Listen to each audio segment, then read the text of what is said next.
Apa ada yang lebih indah daripada duduk membaca di sebuah taman yang tenang? Jika orang tinggal di kota besar seperti saya, bukan hal mudah untuk mendapat sedikit ketenangan. Di mana-mana ada polusi kebisingan. Tapi apa sebenarnya kebisingan itu? Kebisingan adalah suara, terutama yang ribut dan tidak menyenangkan. Dalam fisika, kebisingan dan suara hal yang sama. Keduanya adalah getaran yang menyebar di udara. Tapi ada masalah dengan definisi itu. Apa yang kita rasakan sebagai kebisingan mungkin bukan hal yang mengganggu bagi orang lain. Namun demikian, tingkat kebisingan bisa diukur. Segalanya yang berada di atas 85 desibel dianggap potensi bahaya, dan bukan hanya bagi telinga. Antonella Radici meneliti kebisingan dan hidup yang sehat di perkotaan. Mengapa kebisingan di perkotaan jadi masalah? Kebisingan adalah faktor beban lingkungan kedua terbesar setelah polusi udara. Organisasi Kesehatan Dunia juga baru saja menetapkan ini sebagai risiko bagi kesehatan. Kebisingan bisa menyebabkan gangguan tidur, gangguan metabolisme, juga gangguan kognitif, terutama bagi anak-anak. Kebisingan yang tidak henti juga sangat merugikan bagi tubuh manusia, dan masalah itu bisa ditemukan di seluruh dunia. Sebuah studi komprehensif internasional bahkan menunjukkan ada kaitan langsung antara beban kebisingan dan jumlah orang yang menjadi tuli. Tapi bagaimana caranya menghindari kebisingan di perkotaan? Para perancang tata kota seperti Antonella Radici sudah mulai mencari solusinya. Seperti apa kota di masa depan? Saya tidak tahu bagaimana nanti tampaknya, tapi saya bisa bayangkan bagaimana suaranya. Saya membayangkan kota yang penuh dengan suara-suara alamiah, misalnya suara gemerisik air dan kicauan burung-burung. Suara-suara ini dinilai positif oleh banyak orang yang menggunakan aplikasi bernama Hush City. Aplikasi Hush City adalah proyek penelitian yang dimulai Radici tahun 2017. Proyek ini bertujuan menolong orang untuk menemukan oase dari kebisingan di kota. Orang bisa mengunggah aplikasi ini di ponsel. Kemudian pengguna hanya perlu merekam suara tempat yang tenang, membuat foto, dan menjawab beberapa pertanyaan. Dan itu semua dikirimkan ke bank data Hush City. Ayo kita coba. Mulai bergerak dalam misi ilmu pengetahuan, Radici perlu asisten seperti saya untuk mengumpulkan data tentang berbagai tempat.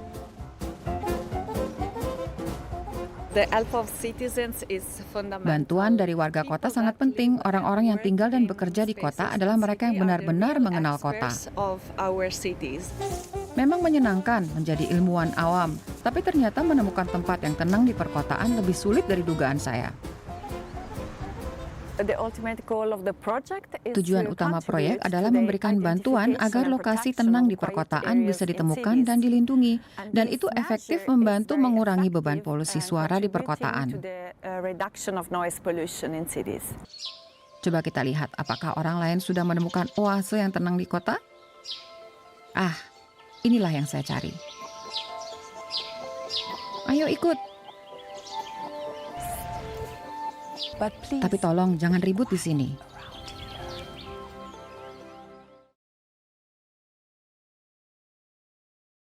Buat kamu yang selalu senang dengar suara hujan, kesukaanmu itu valid banget. Kebisingan kota terbukti bisa mengganggu kondisi psikologis dan fisik manusia. Dan suara yang paling efektif menenangkan kita adalah suara-suara alam. Mulai dari hujan, suara daun yang tertiup angin, atau suara angin berhembus. Di edisi ini kita akan bahas dampak yang ditimbulkan oleh polusi suara. Silahkan subscribe YouTube Tirto dan follow Instagramnya biar kamu nggak ketinggalan isu-isu yang menarik dan tentunya relate buat kita semua.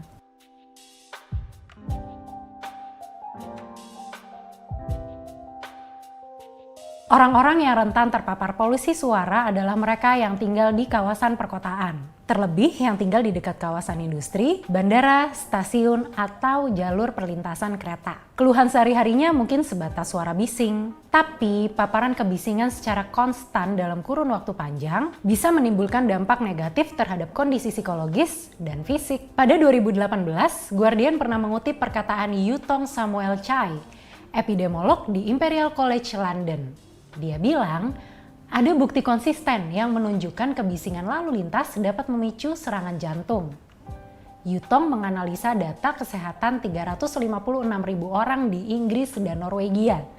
Hasilnya, kebisingan lalu lintas berdampak buruk terhadap sistem kardiovaskular manusia. Penelitian lain dari European Environment Agency menyebut per tahunnya ada 10.000 kematian, 43.000 pasien yang masuk rumah sakit, dan 900.000 kasus hipertensi yang diakibatkan kebisingan. Sementara studi dari tim London School of Medicine menemukan ada hubungan antara suara bising dengan gangguan diabetes tipe 2. Suara bising memicu timbulnya hormon stres kortisol yang bisa merusak pembuluh darah dalam jangka waktu lama. Salah satu laporan Fox berupaya membuktikan hal ini. Mereka melakukan eksperimen terhadap 2 jurnalisnya. Ketika diperdengarkan dengan suara pembangunan di kota, tekanan darah jadi lebih tinggi. Hal sebaliknya terjadi saat diputarkan musik lembut yang menenangkan. Telinga manusia hanya bisa menoleransi suara sekitar 55 desibel. Sedikit lebih kencang dari volume orang mengobrol biasa, yaitu 30-an desibel. Volume di atas itu akan berdampak buruk terhadap tubuh kita. Contoh, suara kereta melaju adalah 100 desibel. Demikian juga dengan pesawat yang baru lepas landas. Menurut WHO, volume suara jalanan yang ramai sekitar 80 desibel. Suara mesin pabrik dan konstruksi bangunan setara dengan 100 desibel. Suara sirene perlintasan kereta, ambulans, atau mobil aparat juga lebih dari 55 desibel. Bisa dibayangkan ya gimana stresnya kita-kita yang tinggal di kota? Ini baru satu pemicu. Menurut pertimbangan WHO, jika seseorang terpapar suara lebih dari 85 desibel selama 8 jam per hari, atau jika seseorang mendengar volume suara 100 desibel ke atas selama 15 menit berturut-turut, maka fungsi pendengarannya akan berkurang. Nina Kraus, Profesor Ilmu Komunikasi, Neurobiologi, dan Otolaringologi di Northwestern University pernah bilang gini, bahkan level suara yang biasa saja kalau didengar dalam waktu yang cukup lama, misal bunyi sirine truk sampah, pengering rambut, pendingin ruangan, bisa menyebabkan kerusakan pada jaringan otak yang bertugas mengekstrak makna dari suara. Di ranah psikologis, suara bising bisa mengurangi kadar dopamin di dalam otak. Hasilnya, fungsi otak bisa jadi tidak optimal dan berdampak pada gangguan belajar dan ingatan. Penulis Paige Towers pernah menuliskan pengalamannya di The Washington Post. Dia cerita, sejak tinggal di kawasan Upper East Side New York, Paige nggak bisa merasakan ketenangan. Walau dia sedang nyoba relaksasi di Central Park. Menurut Paige, di taman itu, suara yang dominan bukan suara alam. Paige sempat terkena panic attack akibat suara konstruksi bangunan di Upper East Side. Dan dia lebih mudah merasakan cemas dan depresinya kembali terpantik. Ini adalah kota tempat tinggal pertamaku yang gak punya akses ke alam. Kalau aku mau ke daerah lain butuh uang lebih dan waktu libur yang lebih panjang. Yang mana aku gak memiliki keduanya. Satu-satunya jalan keluar, dia lebih sering memutuskan mendengarkan musik alam seperti yang ada di YouTube. Katanya ini cukup efektif. Ya, emang ada studinya sih. Kasus lain sempat terjadi di London. Guardian sempat melaporkan ada satu keluarga yang pindah dari London ke Bristol karena si anak mengeluh jalanan terlalu berisik.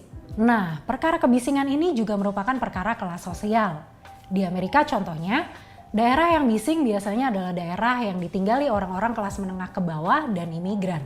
Mereka sulit melakukan protes ke pemerintah soal polusi suara.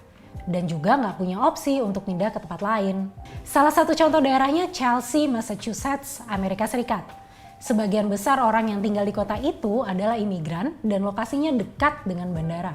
Ya sebetulnya nggak usah jauh-jauh ke AS ya. Kalau kita lihat di sekitar kita aja, bisa kelihatan banget jenis-jenis hunian yang dekat dengan pusat kebisingan. Pemukiman di dekat rel atau di dekat bandara. Sebenarnya pemerintah punya aturan soal jarak ideal pemukiman dari sarana transportasi yang bikin bising. Menurut aturan nomor 23 tahun 2007, jarak rel ke pemukiman minimal 6 meter. Pada kenyataannya ada yang jaraknya di bawah 3 meter. Namun jarak 6 meter itu pun masih membuat masyarakat mengalami polusi suara. Tingkat kebisingan di kawasan yang berada kurang dari 10 meter dari rel masih di atas 55 desibel. Pemerintah perlu lebih tegas lagi nih soal penerapan aturan demi menghindarkan masyarakat dari polusi suara. Apalagi sekarang masyarakat terus digempur sama pembangunan sana-sini. Di area sana, perjuangan warga untuk bebas dari kebisingan kota udah terjadi sejak 10 tahun lalu. Namun belum kunjung tercipta aturan yang saklek terkait hal ini. Dari kisah-kisah perjuangan yang ada, nampak kalau pemerintah lebih berpihak pada pelaku industri ketimbang menghindarkan rakyat dari sumber polusi suara. Kalau kamu gimana? Apa jenis polusi suara yang paling mengganggu kamu? Coba share di kolom komentar ya. Terima kasih sudah menyaksikan Newsroom 63B edisi ini. Sampai ketemu di edisi selanjutnya.